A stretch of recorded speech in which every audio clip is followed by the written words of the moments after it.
હોટલોવાળાની લાપરવાહી। દર્શક મિત્રો, પિઝા ખાતા પહેલા હવે ચેતજો। જામનગર શહેરમાં પટેલ કોલોની તરફ પંચવટી વિસ્તારમાં આવેલા ડોમિનોઝ પિઝા રેસ્ટોરન્ટમાં ગ્રાહક પિઝા ખાવા ગયો હતો। તેમના પિઝામાં મૃત માખી નીકળી હતી। ત્યારે જામનગર મહાનગરપાલિકાની ફૂડ શાખા દ્વારા ડોમિનોઝ પિઝામાંથી માખી નીકળતા ચેકિંગ હાથ ધરવામાં આવ્યું હતું અને પિઝામાંથી અગાઉ વંદો નીકળવાની ઘટના પણ જામનગરમાં બની ચૂકી છે।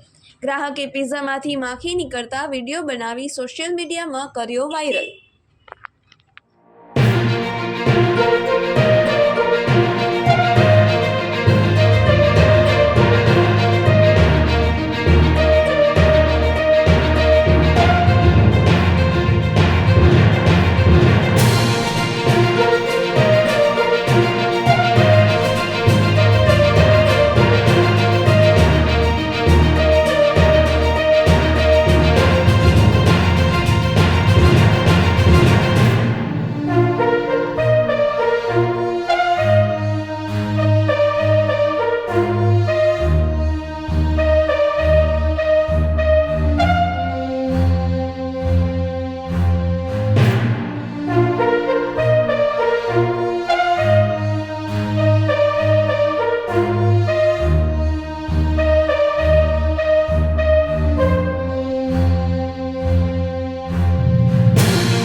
ગ્રાહક દ્વારા અત્રે ડોમિનોઝ પિઝામાંથી ગઈકાલ રાતના પિઝા ઓનલાઈન મેળવ્યા બાબતે તથા પિઝામાં મરેલી માખ બાબતેની અત્રેની ઓફિસે ઓનલાઈન ફરિયાદ કરતા જામનગર મહાનગરપાલિકાની ફૂડ વિભાગ દ્વારા અત્રે લખોટા તળાવ પાસે આવેલ ડોમિનોઝ પિઝામાં રૂબરૂ તપાસ કરી આ પેટીમાં તપાસ કરતા તપાસ દરમિયાન પેકિંગથી સર્વિસ દરમિયાન આવી મરેલી માખી ભરી હોય એવું જણાઈ આવતા પેટીને ₹10,000ની પેનલ્ટી કરી અને આ બાબતે ધ્યાન રાખવા તથા હવેથી આવા કોઈ કિસ્સા ન બને તે અંગે તાકીદ કરવામાં આવે છે।